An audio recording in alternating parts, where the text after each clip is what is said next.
తిరిగి వార్తలకు స్వాగతం. సిపిఐ పశ్చిమ గోదావరి జిల్లా కార్యదర్శిగా కోనల భీమారావు రెండోసారిగా ఏకగ్రీవంగా ఎన్నికయ్యారు. తణుకులో జరిగిన 2 రోజుల సిపిఐ జిల్లా మహాసభలో పార్టీ జిల్లా కార్యదర్శిగా తనతో పాటు 9 మందితో జిల్లా కార్యవర్గం 31 మందితో జిల్లా సమితి సభ్యులు ఏకగ్రీవంగా ఎన్నికైనట్లు భీమారావు తెలిపారు.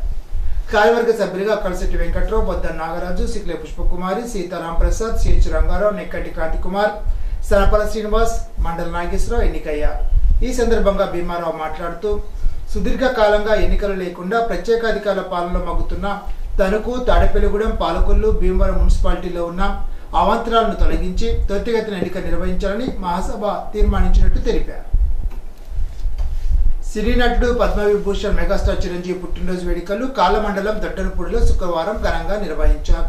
గ్రామ sarpanch Kolli Subbarao, Baswini charitable trust, Hope charitable trust సంయుక్త ఆధ్వర్యంలో ఆనంద బ్లడ్ బ్యాంక్ వారి సౌజన్యంతో ఏర్పాటు చేసిన మెగా రక్తదాన శిబిరంలో సుమారు 50 మంది యువకులు రక్తదానం చేశారు. ఈ సందర్భంగా రక్తదాన శిబిరాన్ని ప్రారంభించిన మాజీ ఎంపీపీ ఆరేటి వెంకటరత్న ప్రసాద్ మాట్లాడుతూ బాస్విని చారిటబుల్ ట్రస్ట్ ద్వారా సర్పంచ్ సుబ్బారావు చేస్తున్న సేవలు మరువలేనివని అన్నారు. చిరంజీవి స్ఫూర్తితో యువకులు స్వచ్ఛందంగా రక్తదానం చేయడం శుభపరిమాణమని అన్నారు. కార్యక్రమంలో టీడీపీ జనసేన గ్రామ అధ్యక్షులు Areddy Krishna, Kolli Lakshmanaswamy, society director Kolli Srinivasarao, MPTC Jattiboina Satyanarayana, Areddy Padmarao, Yatham Teja, Irringi Jagan, Desamsetti Madhu, Kolli Suresh, Kandulapati వీర్రాఘవులు తదితరులు పాల్గొన్నారు.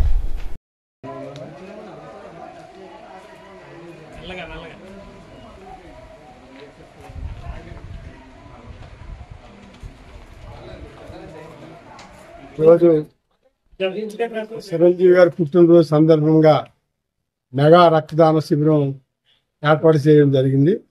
జొడ్డంపూడి గ్రామంలో బాస్విని ట్రస్ట్ మరి గ్రామ సర్పంచ్ సుబ్బారావు గారి ఆధ్వర్యంలో ఈ రక్తదాన శిబిరం పెట్టడం జరిగింది. ఈ రక్తదానం అనేది చాలా మంచి కార్యక్రమం. ఇవాళ రక్తమే మనకు ముఖ్యం. మరి ఏదైనా ఏ ప్రజలైనా బలహీనం ఉన్నా కొంతమంది దాతలకి వల్ల వాళ్ళకి ఒక రక్తం అనేది అవసరం వస్తే మరి ఆనంద బ్లడ్ వారు సెంటర్ కూడా చాలా మంచిది.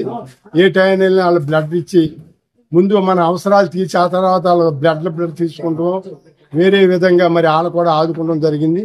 అలా ఈ గ్రామంలో మరి కొల్లు సుబ్బారావు ఆధ్వర్యంలో మరి యువకులు మరి పవన్ కళ్యాణ్ గారి ఫ్యాన్స్ కానీ చిరంజీవి గారి ఫ్యాన్స్ కానీ బ్లడ్ బ్యాంకులు ఆనందంగా పాల్గొని ప్రతి ఒక్కరు కూడా బ్లడ్ ఇచ్చి మరి ప్రజలందరినీ ఆదుకునే విధంగా చిరంజీవి గారు ఏ కార్యక్రమం అయితే పెట్టారు బ్లడ్ బ్యాంక్ అనేది మరి అందరిని ఆదుకోవాలి. ప్రజలందరూ కూడా అందుబాటులో రక్తం అనేది అవసరం. మరి ఆ అవసరాన్ని తీర్చే విధంగా ఆయన ఏ అడుగుదాల్లో నడిచారు అలాగే మరి చిరంజీవి ఫ్రాన్స్ కానీ మరి పవన్ కళ్యాణ్ ఫ్రాన్స్ కానీ నడుస్తూ అందరికీ కూడా బ్లడ్ ఇచ్చి మరి అందరిని ఆదుకునే విధంగా ఈ కార్యక్రమం ఆయన పుట్టినరోజున ఆనందంగా చేయడం జరిగింది. అలాగే కొల్లి సుబ్బారావు గారు మరి ఈ సచ్ ద్వారాగా గ్రామాల్లో అనేక మంచి పనులు అందిన కార్యక్రమాలు చేసి మరి ఆయన ఆధ్వర్యంలో ఇక్కడున్న పవన్ కళ్యాణ్ గారి రీతి కానీ చిరంజీవి గారి రీతి కానీ ఆయన ఎక్కడున్నా ఆయన ఒక మాట చెబితే అందరూ కూడా ఆనందంగా ముందుకు వచ్చి ఇక్కడ ఈ కార్యక్రమాన్ని జరపడం జరుగుతుంది. పర్యావరణ పరిరక్షణలో అందరూ భాగస్వాములు కావాలని ఉండి మానవతా స్వచ్ఛంద సేవా సంస్థ అధ్యక్షులు డాక్టర్ గాదిరాజు రంగరాజు అన్నారు. శుక్రవారం ఉండి మండలం కలిసిపూడిలో మానవతా స్వచ్ఛంద సేవా సంస్థ ఆవిర్భావ దినోత్సవ వేడుకల్లో మెయిన్ స్కూల్లో జరిపారు. ఈ సందర్భంగా మొక్కలు నాటారు. కో చైర్మన్ దంగేటి రామలింగేశ్వరరావు, కోశాధికారి కేటీఎన్ సత్యనారాయణ మాట్లాడుతూ మానవతా సేవా సంస్థ రామచంద్రారెడ్డి కోరిక మేరకు ఇంటింటా మానవతా సభ్యులు తయారవ్వాలని అన్నారు. దాత వేండ రాజేశ్వరికి సంస్థ తరఫున ధన్యవాదాలు తెలిపారు.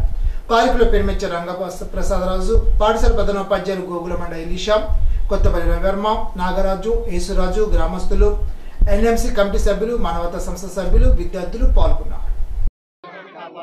మొక్కలు నాటండి, మొక్కలు నాటండి.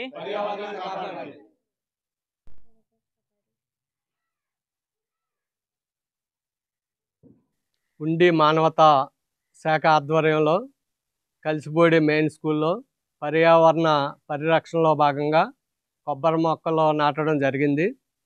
ఈరోజు మానవతా స్వచ్ఛంద సేవా సంస్థ ఆవిర్భావ దినోత్సవం.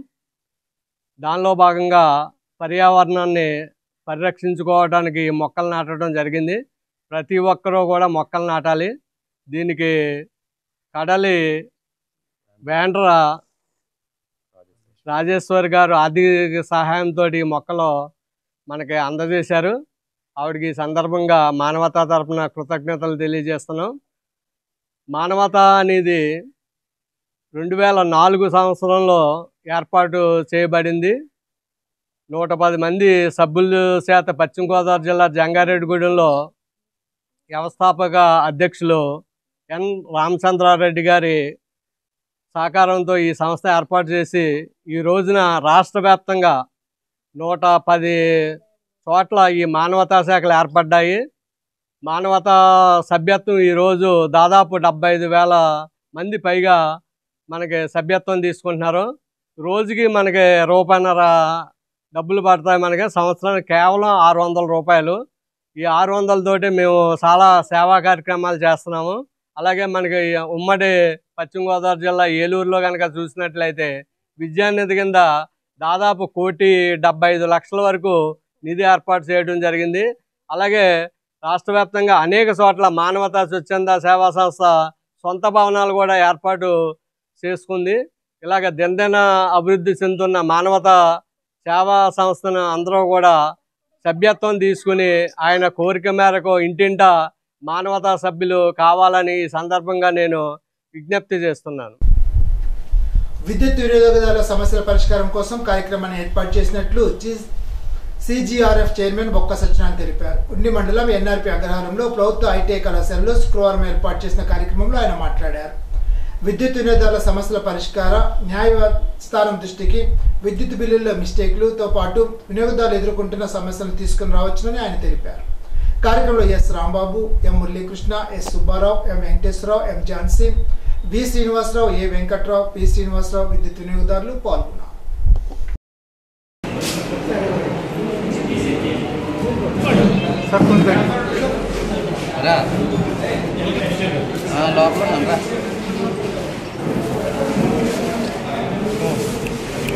విద్యుత్ వినియోగదారులందరికీ కూడా నమస్కారం. ఈరోజు ఉండి సెక్షన్ సంబంధించి క్యాంప్ అనేటువంటి క్యాంప్ కోర్ట్ కండక్ట్ చేయడం జరిగింది. ఇప్పుడు ప్రస్తుతం గవర్నమెంట్ ఐటీఐ ఉండిలో ఉన్నాం. ఈరోజు ఇక్కడ క్యాంప్ కోర్ట్ పెట్టడం వల్ల ప్రజల నుంచి ఇంచుమించు 15 కంప్లైంట్లు వచ్చినాయి. ఈ 15 కంప్లైంట్లు కూడా మేము ఈరోజు నుంచి ఆ పని మీదే ఉంటాం. ఏంటంటే ఆ కేసుని రిజిస్ట్రేషన్ చేసి డిపార్ట్మెంట్ వాళ్ళకి పంపించి వాళ్ళ యొక్క సబ్మిషన్స్ కూడా తీసుకుని వీడియో కాన్ఫరెన్స్, టెలికాన్ఫరెన్స్ ద్వారా డిపార్ట్మెంట్ వాళ్ళని ఈ యొక్క కంప్లైంట్ ఇచ్చినటువంటి వాళ్ళని కూడా విని జ్యుడిషియల్ ఆర్డర్ మాదిరిగా ఒక ఆర్డర్ని పాస్ చేసి 60 రోజుల్లో తీర్పు కాపీని కన్జ్యూమర్ ఇంటికి పంపించడం అనేటువంటి జరుగుతుంది. అయితే ఈ కన్జ్యూమర్ ఫార్ములు ఎవరెవరు ఉంటారంటే రిటైర్డ్ జిల్లా జడ్జిగా చైర్పర్సన్ అంటారు నన్ను. ఇక్కడ చైర్పర్సన్గా నేను ఉంటాను. నా పేరు బి సత్యనారాయణ, చైర్పర్సన్ని. అతడు ఇక్కడ రాజబాబు గారు ఉన్నారు, మెంబర్ టెక్నికల్ వారు ఉంటారు. వీరు టెక్నికల్ ఆస్పెక్ట్స్లో నాకు అడ్వైజ్ చేస్తారు. ఇక్కడ పక్కనే సుబ్బారావు గారు ఉన్నారు, ఫైనాన్స్ మెంబర్ గారు, వారేమో ఫైనాన్షియల్ ఆస్పెక్ట్స్లో నాకు అడ్వైజ్ చేస్తుంటారు. ఇండిపెండెంట్ మెంబర్ గారు ఉన్నారు, మురళీకృష్ణ గారు, వారేమో కన్జ్యూమర్స్ ఇబ్బంది పడేటువంటి సందర్భాలు చెప్తూ ఆ యొక్క పబ్లిక్లో ఎలాంటి పరిస్థితి ఉందనేటువంటి వారు మాకు చెప్పి ఈ ఆర్డర్ చెప్పేటప్పుడు మేము నలుగురం కూడా కూర్చొని డిస్కస్ చేసి రూల్ పొజిషన్ చూసుకుని రూల్స్ అండ్ రెగ్యులేషన్స్ ఎలా ఉన్నాయి, చట్టం ఎలా ఉంది, అంతకుముందు ప్రెసిడెంట్స్ ఎలా ఉన్నాయి, డిఫికల్టీ ఏమిటి చూసుకుని కూలంకుషంగా చర్చ చేసుకుని నలుగురు మేము అప్పుడు ఒక ఆర్డర్ని పాస్ చేసి ఈ యొక్క ఆర్డర్ని డిపార్ట్మెంట్ వారికి పంపిస్తాం, కన్జ్యూమర్ కూడా పంపిస్తాం. ట్రంప్ విధించిన సుంకాలతో ఆర్థిక సంక్షోభంలో కూరుకుపోయిన ఆక్వా రైతాంగాన్ని కేంద్ర రాష్ట్ర ప్రభుత్వాలు ఆదుకోవాలని ఆంధ్రప్రదేశ్ రైతు సంఘ రాష్ట్ర మాజీ అధ్యక్షుడు బి బలరాం ప్రభుత్వాన్ని డిమాండ్ చేశారు. ఉండి వ్యవసాయ మార్కెట్ కమిటీ ప్రాంగణంలో రైతు సంఘ జిల్లా నాయకులు జీను ఆదినారాయణ ఆధ్వర్యంలో ఏర్పాటు చేసిన ఆక్వా రైతుల జిల్లా సదస్సులో ముఖ్య అతిథులుగా బి బలరాం, ఆంధ్రప్రదేశ్ రైతు సంఘ రాష్ట్ర అధ్యక్షులు వి కృష్ణయ్య, ఆంధ్రప్రదేశ్ కౌలు రైతు సంఘ రాష్ట్ర కార్యదర్శి ఎం హరిబాబు, ఆంధ్రప్రదేశ్ రైతు సంఘ జిల్లా కార్యదర్శి ఆకుల హరిరాం పాల్గొన్నారు. ఈ సందర్భంగా వి కృష్ణయ్య మాట్లాడుతూ అమెరికా అధ్యక్షులు ట్రంప్ రష్యా ఉక్రెయిన్ యుద్ధాన్ని సాకుగా చూపించి భారత్లో వ్యవసాయ రంగాన్ని నిర్వీర్యం చేసేందుకు భారీగా సుంకాలు విధిస్తున్నాడని విమర్శించారు. బి బలరాం మాట్లాడుతూ విదేశీ మారక ద్రవ్యాన్ని పెంచుకోవడానికి, తలసరి ఆదాయాన్ని పెంచడానికి కేంద్ర రాష్ట్ర ప్రభుత్వాలే నీలి విప్లవాన్ని ప్రోత్సహించాయని అన్నారు. ఆక్వా రైతులందరూ ఐకమత్యంగా శాంతియుతంగా రోడ్డెక్కి ఆందోళన చేస్తేనే ప్రభుత్వాలు దిగివస్తాయని రైతులకు తెలిపారు. 19 మందితో కూడిన జిల్లా ఆక్వా నూతన కమిటీని వారు ప్రకటించారు.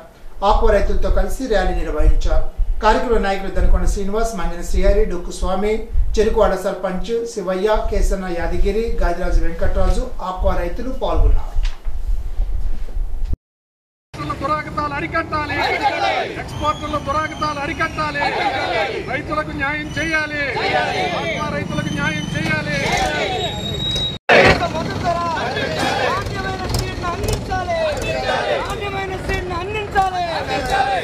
భారతదేశం మీద ట్రంప్ సుంకాలని వ్యతిరేకించండి. ఆక్వా రైతులు పడుతున్నటువంటి ఆవేదన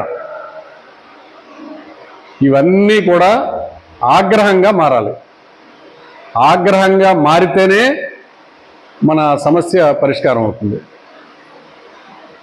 ఎక్కడైతే దేశంలో కానీ ప్రపంచంలో కానీ రైతులు లేదా కార్మికులు, నిరుద్యోగులు, యువత ఎక్కడైతే ఉద్యమించారో అక్కడే వారి సమస్యలు పరిష్కారమని ప్రభుత్వాలు పట్టించుకున్నాయి.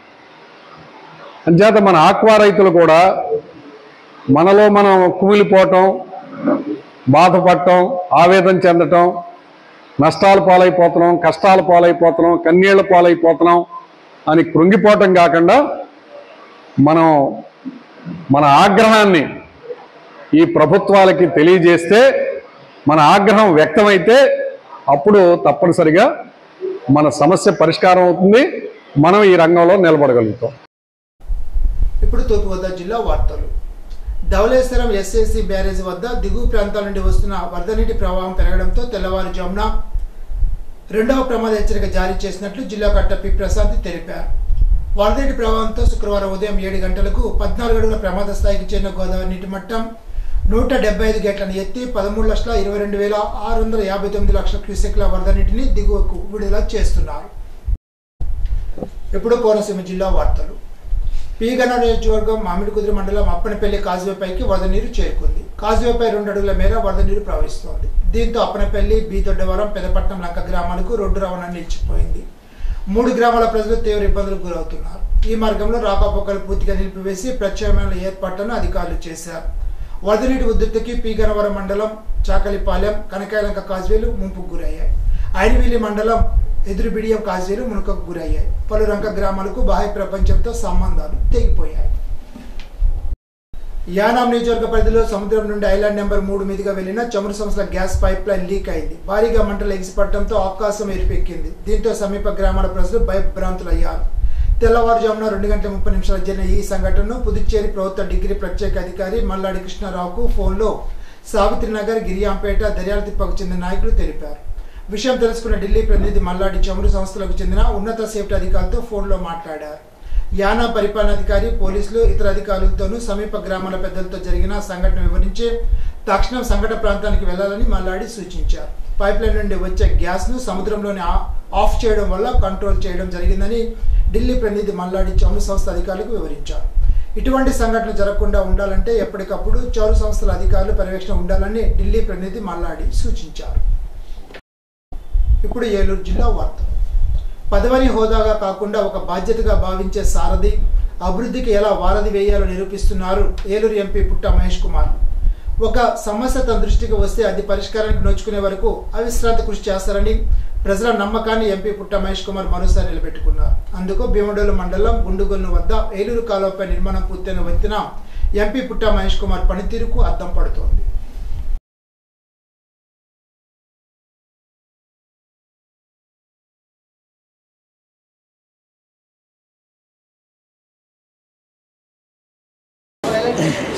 ఇవాళ మీరు చూస్తే హైవే సమస్యలు ఎన్నో సమస్యలు ఉన్నాయి. ఇవాళ ఉంగటూరులో ఉండే హైవే, అలాగే ఇవాళ ఇక్కడ సీతాపురం దగ్గర ఉండే హైవే దగ్గర చాలామంది చనిపోతుంటే ఆ హైవేస్కి సంబంధించి ఎన్హెచ్ఏ చైర్మన్ గారు సంతోష్ గారిని కలిసి మా రిప్రజెంటేషన్ ఇచ్చిన తక్షణమే వాళ్ళు కూడా పాజిటివ్గా స్పందించారు. వచ్చే రోజుల్లో అవి కూడా ప్రతి ఒక్క ప్రాబ్లం, హైవేకి సంబంధించిన ప్రాబ్లమ్స్ కూడా మేము సాల్వ్ చేస్తున్నామని మీ అందరికీ తెలుపుతున్నాం.